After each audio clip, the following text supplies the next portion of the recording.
Hello everyone. Welcome to UPSC पे चर्चा with विशाल। तो आज मैं लूसेंट का रिवीजन स्टार्ट कर रहा हूं, जो कि आपके यूपीएससी और जो स्टेट पीसीएस का कोई भी एग्जाम आपका अगर है तो उसमें ये बहुत ज़्यादा यूजफुल होने वाला है। यूपीएससी में भी यहाँ से आपको डायरेक्ट क्वेश्चन देखने को मिले हैं बहुत बार, जस्ट लाइक जैसे इसमें अभी एक क्वेश्चन मैं बता देता हूँ रिसेंटली का। एक इसमें आया था पड़ता करके एक क्वेश्चन, जो कि 2023 में था आई थिंक। पड़ता एक कोइन होता है जो कि डायरेक्टली इसके विजयनगर किंगडम में मेंशन था। ठीक, और ऐसे ही आपको बहुत सारे क्वेश्चन यूपीएससी के डायरेक्टली लूसेंट से मिल जाते हैं। तो यानी कि यूपीएससी के लिए भी और स्टेट पीसीएस के लिए भी बहुत ज्यादा ये कारगर है। यानी कि अगर आपको फैक्चुअल डाटा का रिवीजन करना हो, फैक्चुअल के साथ साथ इसमें और भी नॉलेज आपको मिल जाती है, तो आपके लिए बहुत ज्यादा यूजफुल होने वाली है। इनके अलावा भी अगर आप कोई भी अदर एग्जाम देते हैं, चाहे आप एसएससी का एग्जाम दे रहे हैं, बैंकिंग का एग्जाम दे रहे हैं, एनी एनी वन, यानी कि कोई भी किसी भी एग्जाम आपको आप दे रहे हैं, तो वो सबके लिए यूजफुल होगा। ओके, तो चलिए ठीक है, स्टार्ट करते हैं आज का हम, जो कि मैं स्टार्ट कर रहा हूँ जो स्टार्टिंग से, जो कि हम एंशियंट हिस्ट्री से मैं स्टार्ट करने वाला हूँ इसको। Ancient history. तो इसमें देखते हैं कि बेसिकली इसमें हमें मतलब जस्ट लाइक जैसे इसमें है ये इंडस वैली सिविलाइजेशन से, तो हम इसको यहीं से ही स्टार्ट कर लेते हैं। बस इसको रफ कर देते हैं, बस 2 मिनट। ओके, चलिए। एंशियंट हिस्ट्री में जो हमारा सबसे फर्स्ट है वो है इसमें हमारा इंडस वैली सिविलाइजेशन। तो इंडस वैली सिविलाइजेशन के बारे में अपन लोग जानते हैं। इंडस वैली सिविलाइजेशन, जो कि इसका पुराना नाम क्या था, ओल्डेस्ट नेम, मतलब इंडस वैली के नाम से ही हम जानते हैं, या हिंदी में क्या बोलते हैं, सिंधु घाटी सभ्यता बोल देते हैं।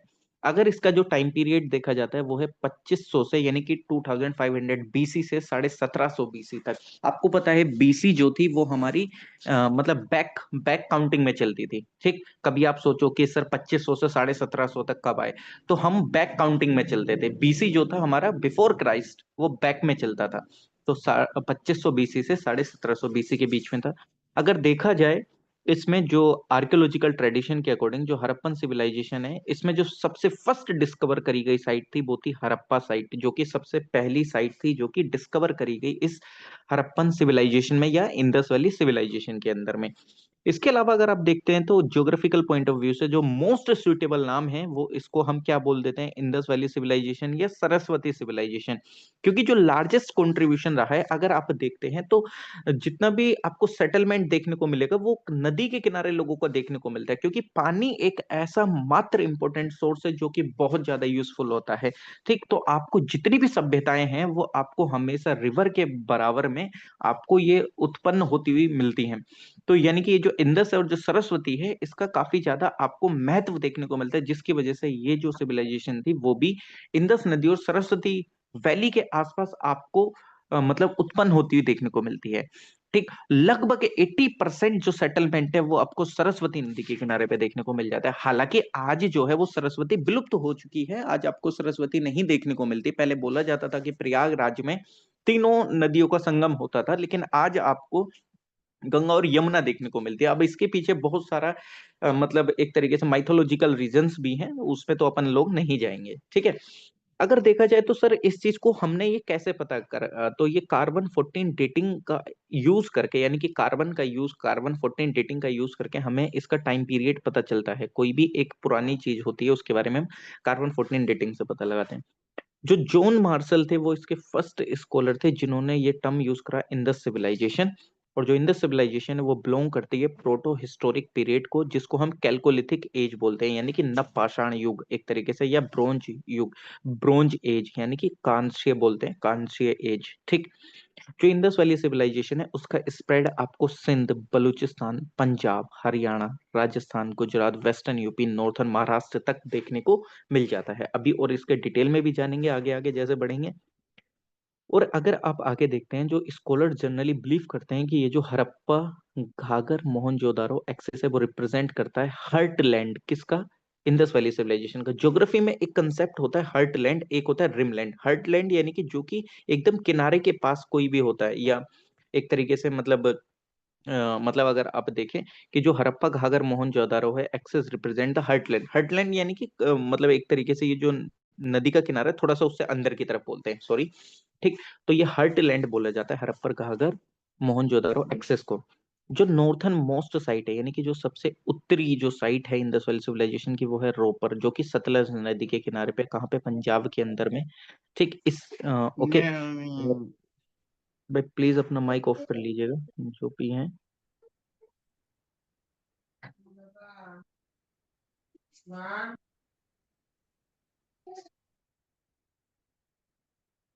वो थोड़ा सा डिस्टरबेंस होता है, इफ अगर आपको कुछ पूछना है तो आप माइक ऑन करके पूछ सकते हैं, कोई दिक्कत नहीं। अगर देखा जाए तो जो उससे पहले कौन सी हुआ करती थी, यानी कि चलो हमने रोपर तो अभी ढूंढ लिया तो हमें पता चल गया, लेकिन उससे पहले कौन सी हुआ करती थी, नॉर्थन मोस्ट साइड, सबसे उत्तरी। यानी कि अगर अब देखा जाए तो मतलब अर्लियर एक तरीके से ये था, ये तो क्या था, जब हमें ये रोपड़ तक ही मिला था, लेकिन अब अगर देखा जाए तो अब हमें दूसरी भी मिल चुकी है साइट, वो है मांडा। मांडा जो कि कहाँ है, चेनाब नदी के किनारे, जम्मू एंड कश्मीर के अंदर में। तो सबसे पहले नॉर्थन मोस्ट साइड, यानी कि ऑब्वियसली बात है, जो चीज आपको जब तक पता नहीं लगती है तब तक तो आप वही रखेंगे ना।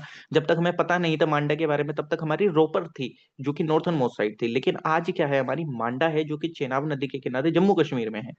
जो सबसे दक्षिणी वाली जो आपको इंडस वैली सिविलाइजेशन मिलेगी, यानी कि साउथर्न मोस्ट, वो आपको देखने को मिलती है भागीरथी, जो कि गुजरात के अंदर में हुआ करती थी पहले। यानी कि जिस टाइम तक हमने डैमाबाद को नहीं देखा था या खोजा गया था, तब तक उससे पहले थी भाग तरफ, जो कि गुजरात में। ठीक, लेकिन अभी अगर देखा जाए तो अभी कौन सी है सबसे दक्षिणी, वो है डैमाबाद, जो कि महाराष्ट्र के अंदर में। ऐसे ही ईस्टर्न मोस्ट साइड जो कि कौन सी है, आलमगीरपुर, जो कि हिंडन नदी के किनारे उत्तर प्रदेश में सबसे ये क्या है, पूर्वी। और वेस्टर्न मोस्ट साइड, यानी कि पश्चिमी, पश्चिमी कौन सी साइड है, वो है सुक्त गैंडोर, जो कि आपके कहाँ पे देखने को मिलती है, पाकिस्तान और ईरान बॉर्डर के पास में। तो ये आपको ध्यान रखना है। नेक्स्ट अगर देखा जाए तो कैपिटल सिटीज की बात करी जाए तो आपको हड़प्पा देखने को मिलती है और मोहनजोदाड़ो। जो पोर्ट सिटीज है, यानी कि जो कि बंदरगाह के, मतलब जहां पे आपको बंदरगाह देखने को मिल जाते हैं एक तरीके से, वो कौन कौन सी है सर, लोथल है, सुख्तगेंदोर है, अलाहादीनो है, बालाकोट है, कुंतशी है। ठीक, अब इसके अलावा हम साइट देखते हैं जो भी नदी के किनारे थी, और बेसिकली किस किस ने इसको खोजा था। देखो, अगर हड़प्पा साइट देखी जाए तो ये रावी नदी के किनारे है, ये साहिवाल डिस्ट्रिक्ट में पड़ती है, पंजाब के अंदर में। लेकिन ये पंजाब कौन सा वाला है, ये अपना इंडिया वाला पंजाब नहीं, ये पाकिस्तान वाला पंजाब है, जो कि दयाराम साहनी जी के द्वारा 1921 में खोजी गई थी।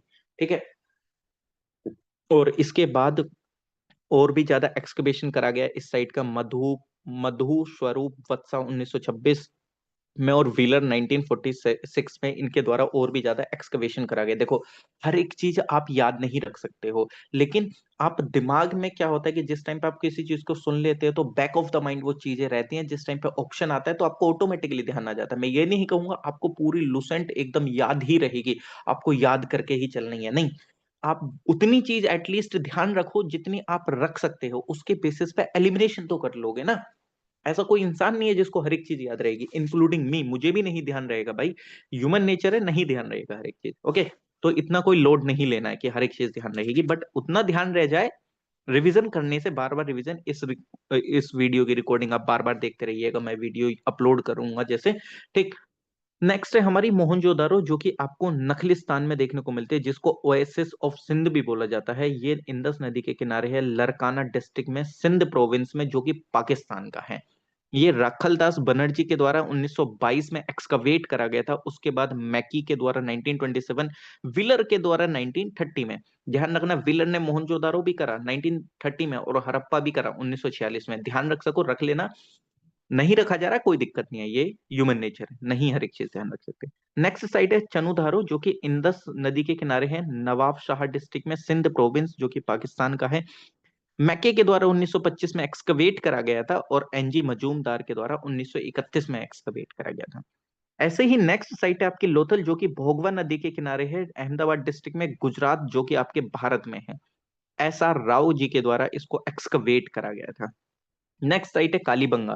कालीबंगा यानी कि चूड़ी, बैंगल्स, है कि नहीं, काले कलर की चूड़ियां। ये आपको कौन सी नदी के किनारे साइट मिलेगी, यहाँ पे काले कलर की चूड़ियां काफी ज्यादा बनती थी। ये है आपकी कहाँ, घाघर नदी के किनारे, हनुमानगढ़ डिस्ट्रिक्ट में, राजस्थान के अंदर में, और भारत के अंदर ये राजस्थान तो। और इसको एक्सकवेट करा गया था अमलनंद घोष जी के द्वारा 1951 में, बीबी लाल के द्वारा, बी के थापर जी के द्वारा 1961 में। बनावली जो कि घाघर नदी के किनारे है, फतेहाबाद डिस्ट्रिक्ट के अंदर में है, स्टेट हरियाणा, और इंडिया के अंदर ही है। तो आर एस बिष्ट जी के द्वारा एक्सकवेट करा गया था 1973 में। धोलावीरा जो कि साइट है लूनी नदी के किनारे, कच्छ डिस्ट्रिक्ट में, जो कि गुजरात में पड़ता है, भारत के अंदर, जेपी जोशी जी के द्वारा इसको एक्सकवेट करा गया था। ओके, चलिए ठीक है, नेक्स्ट। हर एक चीज ध्यान नहीं रखेंगे, देखो इतना ध्यान रख लेना। अब कौन कौन सी जगह से क्या क्या चीजें मिली हैं, आर्कियोलॉजिकल फाइंडिंग्स हमको क्या क्या मिली है, जो जो मैं बताऊंगा वो ध्यान रख लेना। मैं ये बता रहा हूँ कि आप हर एक चीज नहीं ध्यान रख सकते हैं। अगर आप ध्यान रख पा रहे हैं तो भाई साहब आप अल्बर्ट आइंस्टीन से बहुत ज्यादा आगे हैं। आपको मतलब ये इन सारे एग्जाम की प्रिपरेशन नहीं करनी चाहिए, आपको रिसर्च फील्ड में जाना चाहिए। ओके, क्योंकि मैं तो एक ह्यूमन बिहेवियर की बात करूंगा तो उतनी ही चीजें बोलूंगा याद रखने के लिए जितनी रह सकती हैं, उससे ज्यादा मैं नहीं बोलूंगा। ओके, चलिए, वरना एग्जॉस्ट हो जाओगे, पढ़ाई से मन ही उठ जाएगा। हड़प्पन साइट, हड़प्पन साइट पे आपको क्या क्या मिला? देखो हड़प्पन साइट पे, देखो बताने को बहुत कुछ बता देंगे, लेकिन जो जो अभी तक एग्जाम में ठीक ठाक पूछे जा रहे हैं वो चीजें बता देते हैं आपको। गोडेस आपको देखने को मिली, सील, गोडेस की सील यानी कि मूर्ति एक तरीके से। और मेल सेक्स ऑर्गन आपको देखने को मिला, जिसको लिंगम बोलते हैं। योनि यानी कि फीमेल सेक्स ऑर्गन देखने को मिला। पेंटेड पोट्री आपको देखने को मिली, और मिट्टी की मूर्तियां देखने को मिली मदर गोडेस की। वीट और बार्ले, बीट और वार्ले यानी कि गेहूं और बार्ले आपको दोनों देखने को मिला। और आप देखेंगे तो कॉपर स्केल देखने को मिला यहाँ से, और ब्रोंज कॉपर मेड मिरर, ठीक, ये देखने को मिला। डाइस देखने को मिला, जिसको पाशा बोलते हैं। वैनिटी बॉक्स करके लेना तो अपने आप ध्यान रह जाएगा। ये कोई दिक्कत नहीं है कि अभी मैं बता रहा हूँ अभी याद रहेगा, नहीं, रिकॉर्डिंग देखो, आराम से रिवीजन करो, अपने आप ध्यान रहेगा। मोहनजोदाड़ो से आपको ग्रेट बाथ देखने को मिला। ग्रेट बाथ यानी कि एक बहुत बड़ा नहाने के लिए एक तरीके से वॉशरूम टाइप, बहुत बाथरूम टाइप आपको देखने को मिल जाए, ऐसे समझ लो। और असेंबली हॉल यहाँ से आपको देखने को मिला। और पशुपति महादेव की सील यहाँ से देखने को मिली। ब्रोंज की इमेज देखने को मिली, जो कि वुमेन डांसर की बनी हुई है। आपने एनसीईआरटी में इमेज भी देखी होगी उनकी, ठीक है, काश्य, हिंदी में काश्य बोलते हैं, ठीक, वुमेन डांसर की इमेज। और बियर्डेड मैन नहीं देखा आपने एनसीईआरटी में, एक बुढ़े से रहते हैं, उनकी दाढ़ी सी रहती है, वो आपने फोटो देखा होगा, तो वो मोहनजोदारो से देखने को मिला। ह्यूमन का स्केलेटन आपको देखने को मिला, ह्यूमन का स्केलेटल आपको देखने को मिला। और मदर गोडेस तो हमें देखने को मिली गई थी, ऊपर भी देखी थी, यहाँ पे भी मिली। और सील्स हमें ठीक ठाक देखने को मिली, डाइस भी मिला यहाँ से। ठीक, इतना ध्यान रख लो, कोई दिक्कत नहीं है यहाँ से। मैं आप लोगों को एक चीज सजेस्ट करना चाहूंगा। इफ अगर कभी भी आप दिल्ली विजिट करते हैं, दिल्ली विजिट करते हैं आप, दिल्ली के अंदर बहुत बहुत सारी चीजें देखने को हैं, लेकिन मैं आपको सजेस्ट करूंगा, इंडिया गेट के पास आपको नेशनल म्यूजियम एक पड़ता है, 20 रुपए उसका टिकट है, ज्यादा नहीं है। और उसके अंदर आपको जितने भी ये चीजें आप यहाँ पढ़ रहे हो, मैक्सिमम चीजें आपको वहां देखने को मिल जाएंगी, एकदम फिजिकल फॉर्म में। किसी भी गुप्ता काल की, या चंद्रगुप्त मौर्य टाइम के, या किसी भी काल के मैक्सिमम आपको जितनी भी रेलिक्स हैं, जो भी चीजें पाई गई थी, वो मैक्सिमम आपको देखने को मिल जाएंगी। तो जब भी आप कभी दिल्ली आए, इंडिया गेट के पास पड़ता है नेशनल म्यूजियम, उसमें जरूर विजिट करें। और बुद्धिज्म और जैनिज्म में शो भी दिखाया जाता है एकदम बकायदा, आपको ऐसा लगेगा जैसे आप थिएटर में बैठे हैं। बट वो show I think special day चलता है, सैटरडे या संडे में आई थिंक। बट हाँ, उसके अलावा तो ये पूरा घूमने को लगभग पूरा दिन निकल जाएगा। बट हाँ, जो ये सारी चीजें नहीं पढ़ता है तो उसको ये बोरिंग लगता है। बोरिंग क्यों लगता है? क्योंकि उसको लगता है यार क्या देख रहे हैं, तो मूर्तियां उर्तियां ऐसी देख रहे हैं, ठीक है। तो कभी आप सोचो कि किसी एक इंसान को लेकर जाओ, फिर वो सोचे यार बोर करा दिया यहाँ पे, ठीक। चलिए, चनुधारो, यहाँ पे आपको सीताडल देखने को मिलता है। सीताडल क्या होता था, मतलब जस्ट लाइक जैसे नहीं होता कि एक ये बड़ी सी जगह पे बड़े लोग रहेंगे, नीचे वाली जगह पे जो नीचे वाले लोग हैं, एक तरीके से मतलब बोलते हैं यहाँ पे सोशल हायरार्की भी देखने को मिलती है इंडस वैली सिविलाइजेशन में। सीताडल होता है कि यहाँ पे आपको अपर कास्ट यानी कि जो ज्यादा ठीक ठाक लोग हैं, मालदार टाइप से लोग हैं, वो यहाँ पे रह रहे हैं। जो थोड़े से ऐसी हैं जिनकी इनकम ठीक ठाक नहीं है, वो यहाँ पे रह रहे हैं। तो सीताडल टाइप से आपको यहाँ पे देखने को मिल जाता है। तो ये कहाँ पे, चनुधारो में आपको देखने को मिलता है। ध्यान रखना, बताओ चनुधारो कहाँ पे थी, कौन सी नदी के किनारे थी? टाइप कर दो मैसेज में, मैं अपने आप देख लूंगा। टाइप करो मैसेज में, चंदू धारो कौन सी नदी के किनारे था। यहाँ से आपको लिपस्टिक देखने को मिला। अरे भाई साहब, ये तो आज का मॉडर्न चीज है ये, लेकिन उस टाइम पे भी लगाई जाते थे। ठीक है, लिपस्टिक आपको देखने को मिलता है। मेटल वर्कर्स आपको देखने को मिलते हैं। ऑर्नामेंट आपको देखने को मिलते हैं, जवाहरात वगैरह ये सब। ठीक। डॉग के पाव का वो भी मिला है, पंजा एक तरीके से। टेराकोटा बुलोक कार्ट देखने को मिला है, यानी कि बैलगाड़ी टाइप से। ब्रोंज का टॉय कार्ट भी देखने को मिला है, यानी कि कांसे का वो जो खेल खिलौने होते हैं वो देखने को मिला है। लोथल से डॉकयार्ड आपको देखने को मिला है, यानी कि वही कि बंदरगाह टाइप से, जहाँ पे एक तरीके से नाव वाव वगैरह आती है, उसको डॉकयार्ड टाइप से बोल देते हैं। राइस हस्क देखने को मिला है, यानी कि चावल के हस्क आपको देखने को मिला है। भुस्सी बोलते हैं, हस्क हस्क यानी कि भुस्सी टाइप से। ठीक। तो चावल जो क्या होता है, कैसे निकलता है चावल, दाना निकलता है ना भुस्सी में से, वो रहता है एक तरीके से। बाकी जो बच जाता है उसको भुस्सी टाइप से बोल देते हैं। ठीक। और टेराकोटा फिगर आपको देखने को मिली है, हॉर्स की टेराकोटा फिगर आपको देखने को मिली है। टेराकोटा मॉडल आपको शिप का देखने को मिला है, जहाज का आपको देखने को मिला है। ईरानियन सील देखने को मिली है, जिससे आपको पता चलता है कि ट्रेड होता था भाई साहब। अगर आपको किसी अदर कंट्री की सील मिली है, यानी कि देयर इज समथिंग लाइक कि ट्रेड हो रहा है भाई आउटसाइड। ठीक। पेंटेड जार देखने को मिला है, जिसपे मतलब चिड़िया और फॉक्स लोमड़ी आपको देखने को मिल जाती है। कालीबंगा, यहाँ पे जुते हुए खेत आपको देखने को मिलते हैं। प्लग्ड फील्ड सरफेस आपको देखने को मिलता है। 7 फायर अल्टार्स देखने को मिले, यानी कि हवन यज्ञ नहीं होते, हवन यज्ञ इसमें सामग्री डालते हैं एक तरीके से, ये सारी चीजें वो आपको यहाँ से देखने को मिला है। डेकोरेटेड ब्रिक्स देखने को मिली, यानी कि मतलब वो जो ईंट होती है उस पर सजावट देखने को मिली है। देख रहे हो मतलब कितना ज्यादा मॉडर्न थे। ये एक मीन्स का क्वेश्चन भी है। आज के आज के जो भी सोसाइटी है उसको कंपेयर कराते हैं अगर इंडस वाली सिविलाइजेशन से, तो आपको क्या क्या मतलब वो देखने को मिलते हैं सिमिलैरिटी। ठीक है, चलो मेंस तो अभी हम नहीं कर रहे हैं, जब मेंस करेंगे तब कर लेंगे। अभी तो हम सिंपल आपको रिवीजन करा रहे हैं। ठीक। नेक्स्ट, बनावली में आपको चेस मतलब चेस बोर्ड आपको देखने को मिल जाता है। टाउन प्लानिंग आपको देखने को मिल जाती है। सिस्टमैटिक ड्रेनेज सिस्टम आपको देखने को मिलता है।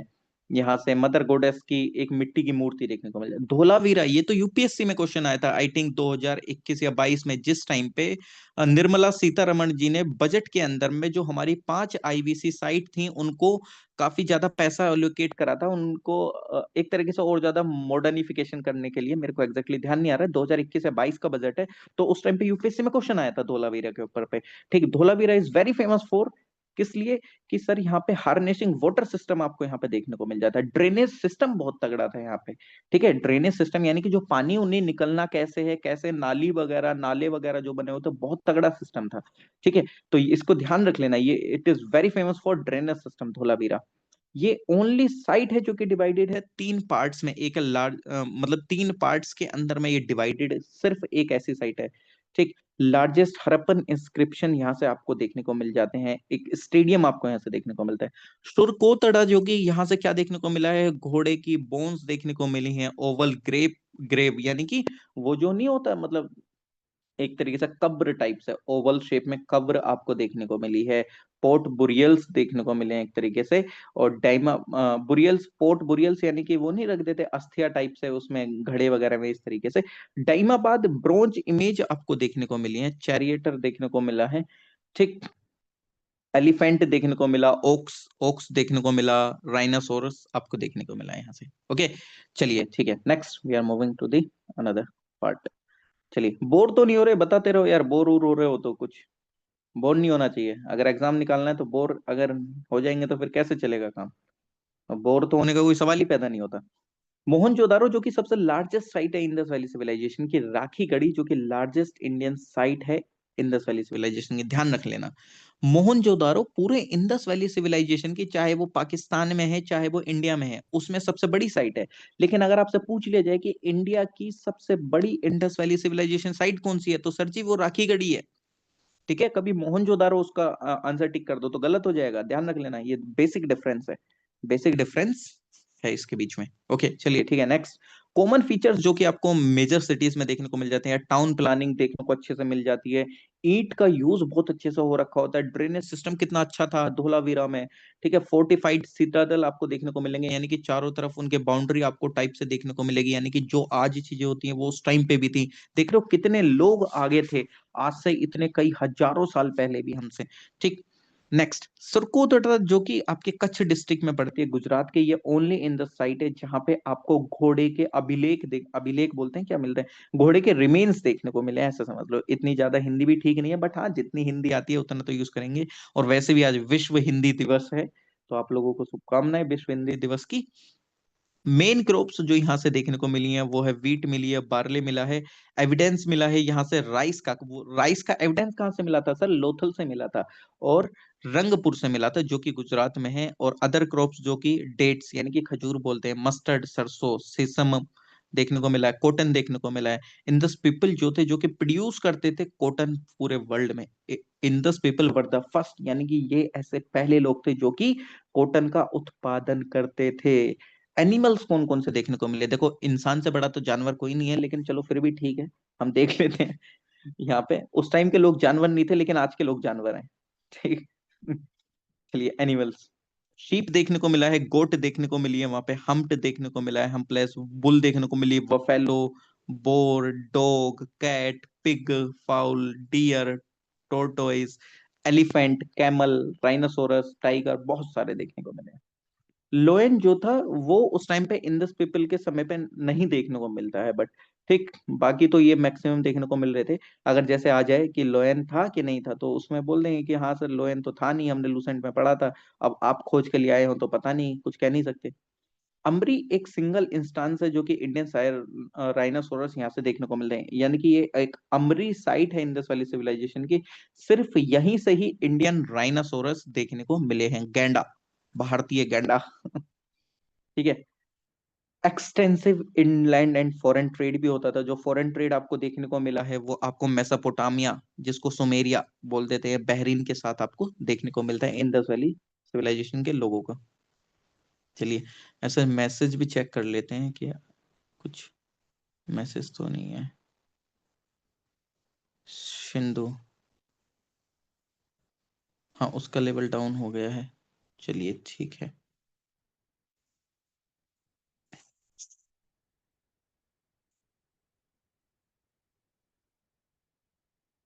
इम्पोर्ट, यानी कि जो आयात करते थे, आयात इन द सेंस कि जो इंडस वाले लोग थे वो कहाँ से क्या चीज लेते थे। देखो गोल्ड इंपोर्ट कहाँ से होता था? Gold import Kolar field, KGF, Kolar gold field mines कहाँ है? कर्नाटका। और अफगानिस्तान से होता था। पर्शिया जो कि आज का ईरान है, सिल्वर कहाँ से आयात होता था? अफगानिस्तान। पर्शिया जो कि आज का ईरान है, साउथ इंडिया। कॉपर जो कि कहाँ, खेतरी माइंस है ना राजस्थान में, बलूचिस्तान, अरेबिया हो गया। टिन अफगानिस्तान और बिहार से। Lapis lazuli and sapphire, Badakhshan Afghanistan से। जडे सेंट्रल एशिया से। प्लीज माइक ऑफ कर लीजिएगा। चलो ठीक है, ओके। और एमेस्ट महाराष्ट्र से। Agate, chalcedonies, carnelians, Saurashtra and west India. ध्यान रखा जाए, रख लेना, मेन मेन कॉमन कॉमन ध्यान रख लेना, बाकी कोई जरूरत नहीं है। बाकी तो एलिमिनेशन लग जाता है, हर एक चीज कैसे ध्यान रख लोगे? अभी तो बहुत कुछ चीजें पढ़नी है लूसेंट में, ठीक है। एक्सपोर्ट जो कि इंडस वैली लोग वाले मतलब आयात बोलते हैं ना, आयात और निर्यात, यार ध्यान नहीं आ रहा है। एक्सपोर्ट यानी कि जो हम भेजते हैं दूसरी कंपनी में, मतलब कंट्री में बेच रहे हैं हम, हिंदी वाले लोग समझ लेना इसको। क्या बोलते हैं रिया जी, क्या बोलते हैं एक्सपोर्ट को? आयात, निर्यात? मैं तो इसमें हिंदी में कंफ्यूज हो जाता हूँ, क्या बोलते हैं? चलो ठीक है, कोई दिक्कत नहीं है। If unable to speak, export जो कि होता था सबसे ज्यादा एग्रीकल्चर प्रोडक्ट्स का, कॉटन गुड्स का, टेराकोटा फिगर्स का, कुल मिला के। जब हम जस्ट लाइक जैसे इंडिया अगर सामान बेचे चाइना को तो वो एक्सपोर्ट होता है, ओके। हिंदी वाले आप समझ गए होंगे आयात होता है कि निर्यात होता है? निर्यात होता है सर, निर्यात होता है। निर्यात, आयात ओके। मतलब इंपोर्ट और एक्सपोर्ट मतलब निर्यात। ओके चलिए, बहुत बहुत धन्यवाद। ठीक सर। एक्सपोर्ट होता है agricultural product, cotton goods, terracotta figurines, pottery का, कुछ बीड्स का भी हो जाता था, चनुदारों से, कोंच सील का, लोथल से, आइवरी प्रोडक्ट यानी कि हीरे जवाहरात टाइप से, कॉपर वगैरह। एक बहुत अच्छा फैक्ट क्या है कि उस टाइम पे आयरन था नहीं, आयरन लोगों को पता ही नहीं था लोहा क्या होता है, ध्यान रख लेना। Iron was not known to the people, यानी कि उस टाइम पे लोगों को लोहे के बारे में नहीं पता था। अगर क्वेश्चन पूछ लिया जाए तो ध्यान रखना, ठीक है, इस चीज को। सुमेरियन टेक्स्ट रेफर करता है ट्रेड रिलेशन थे इसके मेलहुआ के साथ। ये जो नाम था ये दिया गया था इंडस रीजन को, मेलहुआ। शतुघाई एंड मुंदकी, ये इंदस साइट है जो कि आपको अफगानिस्तान में देखने को मिलती हैं। कभी आपको ये साइट दे दे और आपसे पूछ ले क्या ये भारत में है या पाकिस्तान में है, तो ध्यान रखना ये अफगानिस्तान में, ना भारत में ना पाकिस्तान में। शतुघई एंड मुंडीकक, मुंडीकक, ठीक है, तो इसको ध्यान रखेंगे। चलिए नेक्स्ट। जो सुमेरियन टेक्स्ट है वो बताता है कि दो इंटरमीडिएट स्टेशन थे, एक तो दिलमुम जो कि बहरीन के अंदर में है, एक मकन जो कि मकरन कोस्ट है, एक शूशा एंड उर जो कि मेसोपोटामियन प्लेसेस थी जहां से सील्स देखने को मिली हैं। कुल मिला के अगर कुछ भी ध्यान न रहे, अच्छा सूसा और उर यार सुना तो था इंदस वैली से, चलो ठीक है कुछ तो ध्यान आ गया, एटलीस्ट एलिमिनेशन मार दो। अच्छा दिलमुम एंड मकन कुछ भी ध्यान नहीं है, अच्छा यार ये सुना तो था इंदस वैली से, चलो ठीक है कोई दिक्कत नहीं है, इतना ध्यान आ रहा है इंदस वैली सिविलाइजेशन है तो कोई दिक्कत नहीं है, एलिमिनेशन मार दोगे। बाकी कुछ ध्यान आए नहीं आए एलिमिनेशन कर दोगे, ठीक। इंदस वाले जो हड़प्पन थे वो मतलब कॉटन को प्रोड्यूस करते थे, लेकिन ग्रीक्स इसको सिंदन, कॉटन नहीं बोला जाता था, शिंडन बोलते थे कॉटन को, शिंडन ग्रीक्स, जिसकी वजह से वो इंदस इंदस हो गया था बाद में धीरे धीरे। और कोई भी एक एविडेंस नहीं देखने को मिलता है कॉइन का, एक बार्टर सिस्टम देखने को मिलता है। बार्टर सिस्टम कैसे, जस्ट लाइक जैसे हम एग्जांपल ले लेते हैं, मान लीजिए जैसे रिया जी हैं, ठीक है, रिया जी हैं और मान लीजिए कि मैं हूं और मेरे को आलू, मेरे पास आलू हैं, ठीक है, और रिया जी के पास है टमाटर, पोटैटो है, वो सॉरी टोमेटो है। अब हम दोनों के घर में सब्जी नहीं बनेगी, क्यों? क्योंकि मैं सिर्फ आलू की क्या सब्जी बनाऊं और रिया जी टोमेटो से क्या ही सब्जी बनाए। तो हम क्या करेंगे, हम बार्टर कर लेंगे।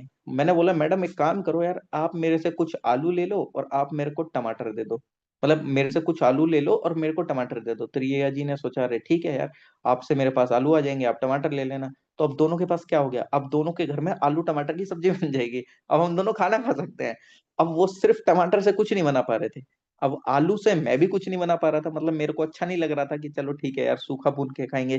तो हमने क्या करा, ये बार्टर सिस्टम कर लिया। हमारे यहाँ पे पैसों का लेन देन हुआ ही नहीं, हमने बार्टर सिस्टम करा। हम दोनों ने एक दूसरे की नीड को फुलफिल कर दिया। कैसे कि मैंने आलू ले लिए, वो टमाटर ले लिए, मैडम ने आलू वो क्या नाम है आलू ले लिए, तो दोनों के घर सब्जी बन गई। सेम यहाँ पे आपको बार्टर सिस्टम देखने को मिलता है। लोथल जो था वो एक एंशियंट पोर्ट था इंडस वैली सिविलाइजेशन का, ठीक है, एंशियंट पोर्ट है इंडस सिविलाइजेशन का। चलिए आगे देखते हैं। और कोई भी एक क्लियर कट एविडेंस नहीं देखने को मिलता है यहाँ की पॉलिटी का, रूलिंग अथॉरिटी भी ऐसा कोई देखने को नहीं मिलती है। बट हाँ देखने को मिलता है कि ये जो मर्चेंट लोग थे वही रूलिंग थे, यानी कि ऑब्वियसली बात है यार, जो व्यापार करेगा व्यापार में उसी की चलेगी ना, जो सबसे ज्यादा पैसे वाला धनवान होगा, वो तो आज भी है। धनवान लोगों की चलती है ना, गरीब लोगों की कहाँ चलती है ये नहीं। चलिए ठीक है। हड़प्पन पीपल कोई भी वर्शिप नहीं करते थे भगवान की, टेम्पल वगैरह में जाके कोई भी टेम्पल नहीं देखने को मिला है, ठीक। रिलीजन वगैरह से रिलेटेड जो मोस्ट कॉमनली फाइंड फिगरीन है वो है मदर गॉडेस की, यानी कि मूर्ति जो देखने को मिली है, जिसको मैत्री देवी और शक्ति बोलते हैं। एक एविडेंस और देखने को मिला है योनि जो कि फीमेल सेक्स ऑर्गन का, जिसकी वर्शिप होती थी, ठीक। और यहाँ से आपको देखने को मिला है चीफ मेल डाइटी जिसको पशुपति महादेव बोलते हैं, जो कि पशुपति महादेव जिनको भगवान बोला जाता है एनिमल्स का, प्रोटो शिवा, यानी कि शिव के अवतार हैं एक तरीके से, ये लॉर्ड ऑफ एनिमल, जो कि इनका रिप्रेजेंटेशन सील्स पे भी देखने को मिलता है। सील्स यानी कि वो ठप्पा नहीं होता है, वो मार देते हैं, मोहर मार देते हैं एक तरीके से कि हाँ अब ये प्रोडक्ट वेरीफाई हो गया, अब ये प्रोडक्ट आगे चला जाएगा, है क्या नहीं। तो इस चीज को ध्यान रख लेना। चार एनिमल्स देखने को मिलते थे उस सील के ऊपर, एक होता था हाथी, एक होता था टाइगर, एक होता था राइनो, एक होता था बफेलो भैंसा, ठीक है, और दो deer, and two deer appear at his feet, दो डियर भी आपको देखने को मिल जाते थे। और प्रिवलेंस जो था फैलिक, लिंगम वर्शिप होती थी, ठीक है, लिंगम वर्शिप, ठीक, शिव शक्ति वर्शिप होती थी जो कि ओल्डेस्ट फॉर्म है वर्शिप की भारत के अंदर। ओके तो इसको ध्यान रख लेना, शिव शक्ति। और रिमेन एंड रेलिक्स भी आपको देखने को मिले, एनिमल वर्शिप होती थी, ट्री की, मतलब कुल मिला के हम प्रकृति की उस टाइम पे पूजा करते थे, जिनसे लोगों को खाने को मिला, ऑब्वियसली बात है उनकी तो करनी ही चाहिए, धरती माता की, इनकी एनिमल्स की वर्शिप, जस्ट लाइक जैसे कुछ मतलब गौ माता को लोग पूछते हैं क्योंकि उनसे उनको दूध मिलता है, ठीक है। तो जिनसे चीजों को जिनसे चीजें आपको खाने को मिलती है हर एक चीज, तो उनकी वर्शिप आपको देखने को मिलती है। जैसे ही पीपल के पेड़ की आज भी खासकर लोग क्या करते हैं, पूजा करते हैं, ठीक। चलिए, कोई भी एक पिक्टोग्राफिक स्क्रिप्ट नहीं देखने को मिली है। जो मिली है वो सिर्फ सील्स पे ही स्क्रिप्ट देखने को मिली है, यानी कि जो अभिलेख बोलते हैं हिंदी में, ठीक। कुछ थोड़ा बहुत अगर देखने को मिला है लेटर्स का ओवरलैपिंग, वो कलिंगा, वो कालीबंगा से आपको देखने को मिल जाता है थोड़ा बहुत, जो कि right hand to left hand लिखी जाती थी, यानी कि सीधे हाथ से उल्टे हाथ की तरफ लिखी जाती थी, ठीक। ऐसे लिखते थे, ऐसे ऐसे सीधे हाथ से उल्टे हाथ की तरफ। हम क्या करते हैं, हम उल्टे हाथ से सीधे हाथ की तरफ लिखते हैं, ठीक। जो थोड़ी बहुत हल्के से कुछ स्क्रिप्ट देखने को मिली ओवरलैप राइटिंग, वो कालीबंगा से देखने को मिली, वरना ऐसा सच कुछ ऐसा है नहीं। स्टेटाइट का ज्यादा मैन्युफैक्चर होता था सील पे। हम प्लस बुल रिप्रेजेंटेशन बुल पे देखने को मिलेगा। और इन्यूमेशन कंप्लीट बुरियल, यानी कि वही कि एकदम उसका पूरी तरीके से क्रियाक्रम टाइप से कब्र वगैरह खोद के वगैरह सारी चीजें आपको देखने को मिली हैं। बॉडीज वगैरह देखने को मिली। स्वास्तिक का सिंबल का ओरिजिन आपको देखने को मिलेगा इंडस वैली सिविलाइजेशन से। Indira is accused of causing the decline of Indus civilisation. Okay, ये विलर ने बोला। ऋग्वेदा स्पीक करता है कि बैटल हुआ था उस टाइम पे कुछ हरियुम्पिया करके, जिसको बाद में हड़प्पा के नाम से दिया गया। मतलब सब लोगों ने अपने अलग अलग थ्योरी बताई कि कैसे कैसे अस्तित्व उसका गायब हुआ। जो काफी स्कॉलर्स बिलीव करते हैं कि जो इस सिविलाइजेशन के मेकर हैं वो द्रविडियन थे, ठीक है। जो कंटेम्प्रेरी हैं सिविलाइजेशन के, इंडस वैली सिविलाइजेशन के, वो मेसोपोटामिया से बिलोंग करते थे, इजिप्ट से बिलोंग करते थे और चाइना से बिलोंग करते थे। जो लोग थे यहाँ के, सबका अलग अलग मत है कहने को, ठीक। चलिए, now we are moving to the Vedic culture. If अगर कोई भी डाउट है या कुछ भी पूछना है तो प्लीज बता दो। इंडस वैली सिविलाइजेशन ठीक है ना? इंडस वैली सिविलाइजेशन फिनिश कर चुका हूं मैं। कोई दिक्कत हो, कुछ सजेशन हो तो बताइए प्लीज।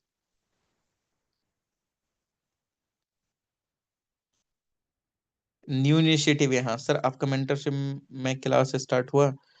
हाँ, क्लास स्टार्ट हो गया है, आप ज्वाइन करिए, आप भी आइए। हाँ, ये न्यू इनिशिएटिव है मेरा। पहले जी आप ज्वाइन किए क्या? अरे मुझे नहीं भी नहीं पता अभी सर, क्या ऑल क्लियर है सर?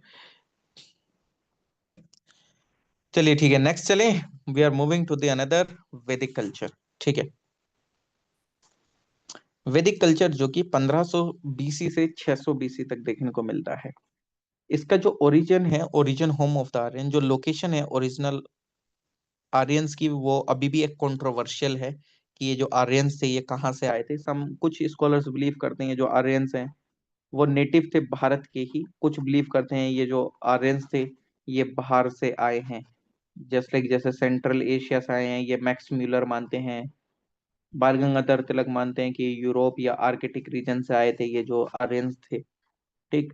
कुछ पॉपुलर बिलीफ है कि ये जो आर्यंस थे वो सपोज करे जाते हैं माइग्रेट हुए हैं सेंट्रल एशिया से इंडियन सबकॉन्टिनेंट में अलग अलग टाइम पे, 2000 बीसी से 1500 बीसी के बीच में। बोगाजाग की इंस्क्रिप्शन जो कि एशिया माइनर बोला जाता है टर्की के अंदर में, जिसके अंदर में मेंशन है 4 वैदिक गॉड्स के बारे में।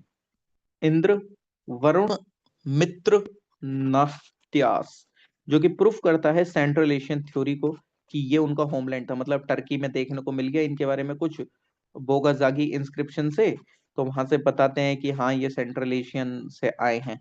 सबका अलग अलग मत है, देखो इसमें मैं कुछ अपनी टिप्पणी नहीं करना चाहूंगा, ठीक। जो ग्रुप जो सबसे पहले सेटल हुआ आके, वो फ्रंटियर प्रोविंस, यानी कि जो सबसे पहले, यानी कि अगर वो टर्की वाली साइड से आ रहे थे अफगानिस्तान वगैरह होते हुए, तो सबसे पहले वो पंजाब में आके बसे, जिसको सप्त सिंधु बोला जाता था। यानी कि पंजाब को सप्त सिंधु क्यों बोला जाता था, क्योंकि यहाँ पे ये 7 नदियों का एक रीजन है, एक क्षेत्र है, ठीक है। और यहाँ पे वो काफी सालों तक रहे, फिर उसके बाद उन्होंने धीरे धीरे भारत के अंदर एंटर होके सेटलमेंट चालू कर दिया। गंगा नदी के किनारे रहने लगे, यमुना नदी के किनारे रहने लगे। वैदिक कल्चर 1500 बीसी से 600 बीसी के दौरान देखने को मिलता है। ये माना जाता है कि जो ऋग वैदिक है वो कंपोज करा गया था आर्यंस के द्वारा, और वो अभी भी पंजाब में है बेसिकली। मतलब जिस टाइम पे वो पंजाब में थे उस टाइम पे ही ऋग्वेदिक का कल्चर उत्पन्न हुआ एक तरीके से। वैदिक कल्चर कंप्राइज करता है 4 लिटरेरी प्रोडक्शन, जो कि संहिताज या वेदास, उस टाइम पे हुए थे ब्राह्मणास, अरण्यकास और उपनिषद। वैदिक लिटरेचर जो कि ग्रोन अप हुआ था उस टाइम में, वो रियली हैंडेड डाउन, यानी कि वो धीरे धीरे, मतलब वो नहीं प्रथा, दादा ने पोते को दिया, पोते ने उसको दिया, इस तरीके से वो अभी तक, और फिर मतलब अभी लोगों को पता है। और इसी चीज को हम बोलते हैं श्रुति। श्रुति किस चीज को बोलते हैं, यानी कि दादा ने वो परदादा ने अपने उसको सुनाई, मतलब अपने लड़के को, फिर उनके उनके लड़के को, इस तरीके से। तो काफी सारी चीजें आपको इस तरीके से देखने को मिलती हैं, जिसको हम श्रुति बोलते हैं। जो मोस्ट इंपोर्टेंट वैदिक लिटरेचर है वो है वेदास। वेद, वेदास जिनको बोला जाता है अपौरुषेय, जो कि किसी एक इंसान के द्वारा नहीं क्रिएट करी गई है, भगवान के द्वारा गिफ्ट करी गई है। एंड नित्या, जो कि एग्जिस्टिंग है हर एक एटर्निटी में। चलिए ठीक है, we are moving to the another in Vedic culture. चार वेद आपको देखने को मिलते हैं, एक है ऋग्वेद, एक है सामवेद, एक है यजुर्वेद, एक है अथर्ववेद। और जो फर्स्ट तीन वेद हैं वो जॉइंटली उनको क्या कहा जाता है, वेदात्रिया। वेद त्रिया, यानी कि ऋग्वेद, सामवेद, यजुर्वेद, इन तीनों के संगम को वेद त्रिया बोला जाता है। ठीक है, इसको ध्यान रख लेना। इनमें जो चार वेदास है उनमें से जो ऋग्वेद है उसके अंदर कलेक्शन ऑफ लिरिक्स, इसके अंदर में लिरिक्स का कलेक्शन है। ये ओल्डेस्ट टेक्स्ट है वर्ल्ड के अंदर में, और इस वजह से इसको फर्स्ट टेस्टामेंट बोला जाता है मैनकाइंड का, यानी कि पहला एक ऐसा अभिलेख है या ऐसा एक लिखित रूप प्रमाणित चीजें हैं। इसके अंदर में 128 हिम्स हैं, जो कि 10 मंडल्स में डिवाइडेड है। 6 मंडल जो कि हैं 2 से 7 तक, जिनको गोत्र वंशा मंडल, गोत्र या वंशा मंडल या कुला ग्रंथ कहा जाता है, यानी कि जो कि कुल के बारे में लिखा हुआ है, गोत्र वंश मंडल या कुल ग्रंथ। और जो फर्स्ट एंड 10th मंडल है उसको बाद में ऐड करा गया था, फर्स्ट एंड 10th मंडल को। और जो 10th मंडल है वो कंटेन करता है फेमस प्रू सशुक्ता, प्रू शकशुक्ता, जो कि एक्सप्लेन करता है चार वर्ण के द्वारा। ध्यान रख लेना, अगर कोई पूछ लेना कि चार वर्ण के द्वारा किस वेद के अंदर में मेंशन है, तो सीधा बोलना ऋग्वेद के 10वें मंडल में सीधा मेंशन है चार वेद के बारे में, जो कि है चार वर्ण के बारे में। ब्रह्म सबसे ऊपर, फिर क्षत्रिय, फिर वैश्य और फिर शूद्र, जिसको पुरुषुक्त बोला जाता है 10वें मंडल को, जो कि वेरी फेमस है। पुरुषोक्त के अंदर में चार वर्ण के चार वर्ण मेंशन है।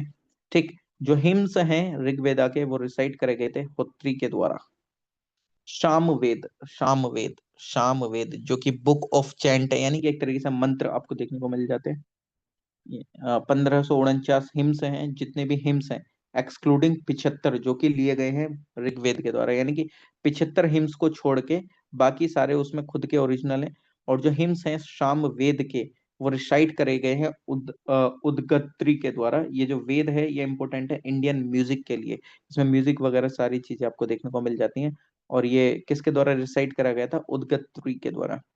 यजुर्वेद, जिसको बुक ऑफ सैक्रिफिशियल प्रेयर बोला जाता है, जिसके अंदर में आपको त्याग से रिलेटेड देखने को चीजें मिल जाती हैं।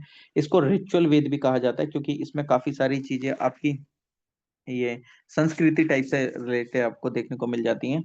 और इसके हिम्स को रिसाइड करा गया था, यानी कि बताया गया था किसके द्वारा, अदवरयूज के द्वारा। यानी कि या तो ऐसा समझ लो इन्होंने पढ़ा था, इन्होंने बताया था, इन्होंने लिखा था।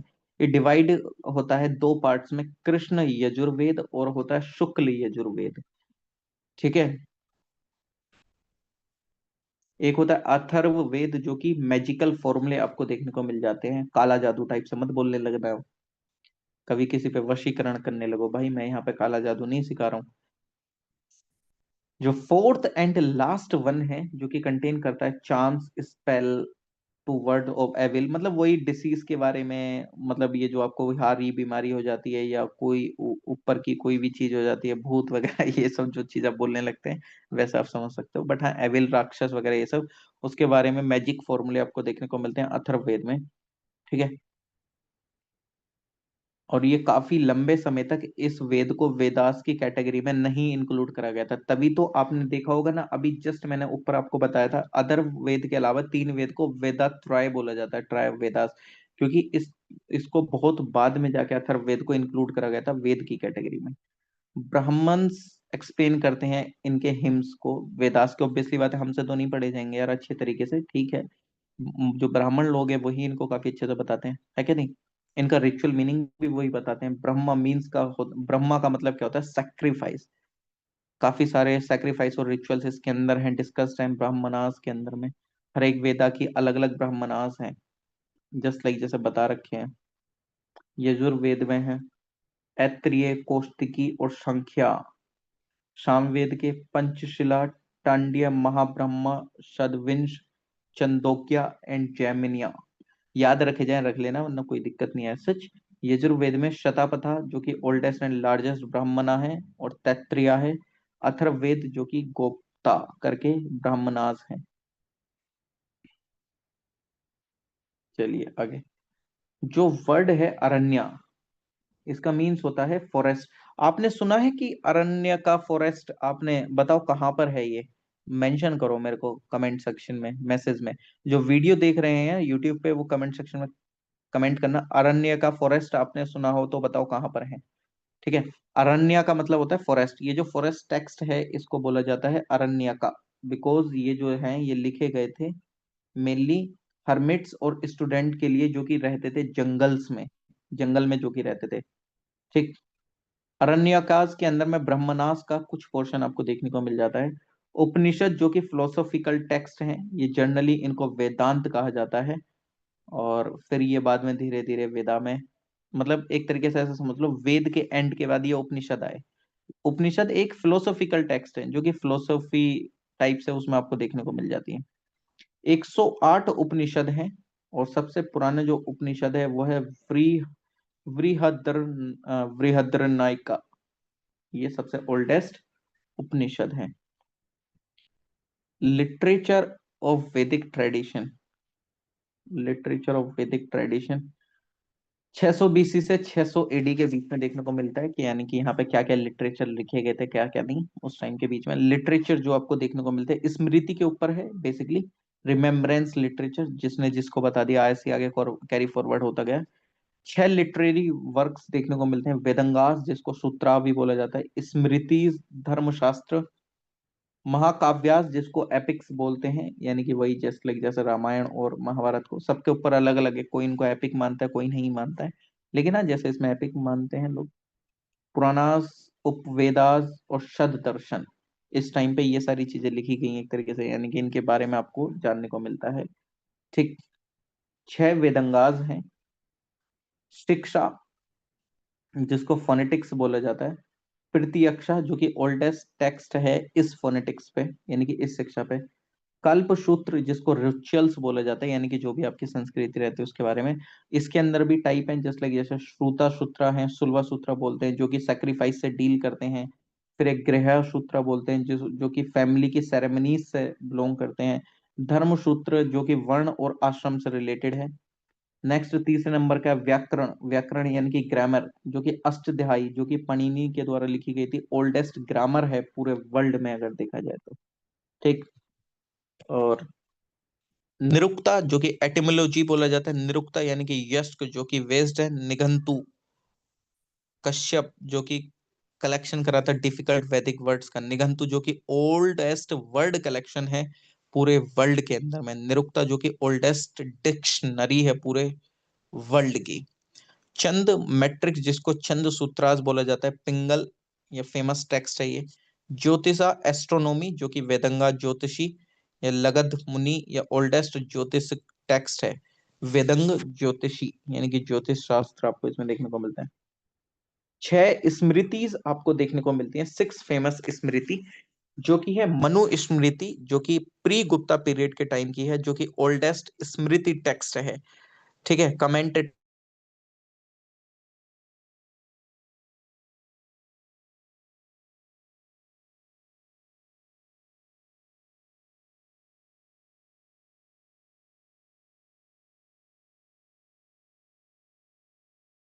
और इसके कमेंटेटर कौन थे, विश्वरूप, जिमुति वहन, दया भाग बोलते हैं सर वॉइस कट रही है बार बार।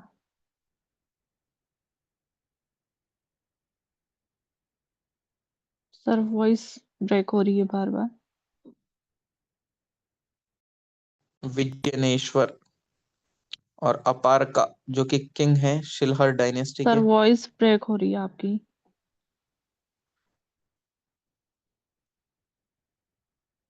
हेलो। सर। जी सर। अब अभी ठीक। वॉइस ब्रेक हो रही थी, हाँ हाँ अब क्लियर है।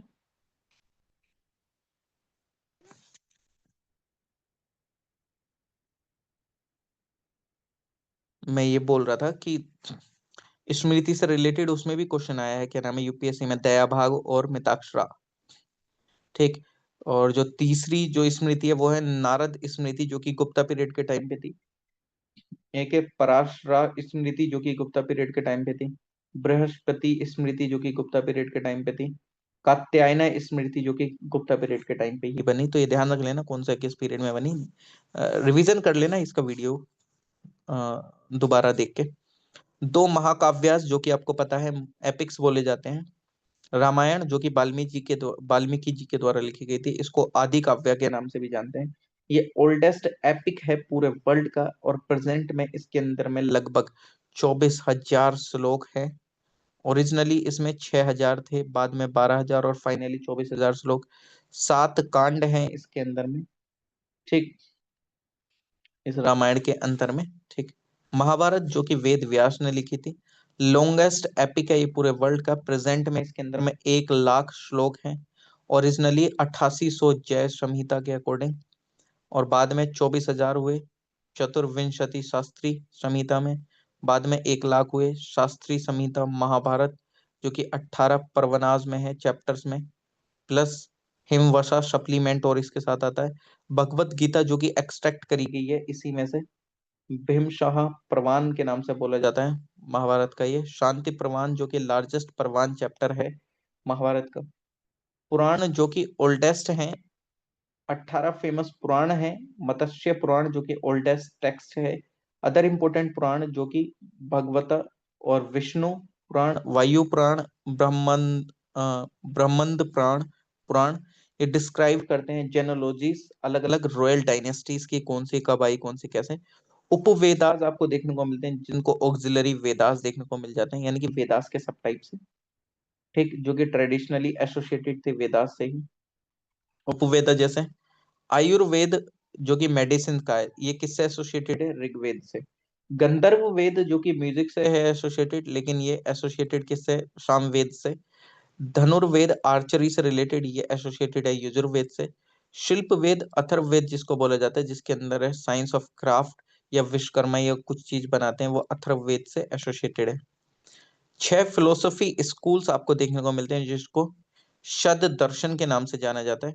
सांख्य दर्शन जिसके फाउंडर हैं कपिला, और सांख्य सूत्रा बोलते हैं बेसिक टेक्स्ट इसका। योग दर्शन जिसके फाउंडर है पतंजलि, योग सूत्रा इसका बेसिक टेक्स्ट है। न्याय दर्शन जिसको अक्षपदा गौतम बोलते हैं, जो कि न्याय सूत्रा इसका बेसिक टेक्स्ट है। वैशेषिका दर्शन जिसके उलूका कन्नड़ फाउंडर हैं, विशेषिका सूत्रा बेसिक टेक्स्ट है। मीमांसा पूर्व मीमांसा जो कि जेमिनी इसके फाउंडर हैं, और बेसिक टेक्स्ट है पूर्व मीमांसा सूत्र जिसके अंदर लिखा हुआ है इसके बारे में। वेदांत उत्तर मीमांसा जो कि बद्रयायना इसके फाउंडर हैं। बेसिक टेक्स्ट है ब्रह्म सूत्र और वेदांत सूत्र इससे रिलेटेड। अच्छा ये बताओ, ऋग्वेदिक बाद में स्टार्ट करें थोड़ी देर बाद। वैदिक कल्चर तो हो गया, अब ऋग्वेदिक अर्ली वैदिक पीरियड अभी थोड़ी देर में स्टार्ट कर लेंगे। एक अर्जेंट कॉल आ रहा था, मतलब अर्जेंट कॉल क्या, थोड़ा सा मैं भी ब्रेक ले लेता हूँ 5-10 मिनट का। आप भी ले लो क्योंकि इतनी ज्यादा इन्फॉर्मेशन हो जाएगी फिर। Okay, so please like share comment and subscribe this video. आगे हम ऋग्वेदिक काल के बारे में जानेंगे। ओके, नेक्स्ट वीडियो में। So please revise this again and again, जिससे कि आपको ये चीजें याद रहें। तो थैंक यू सो मच, मिलते हैं नेक्स्ट वीडियो में।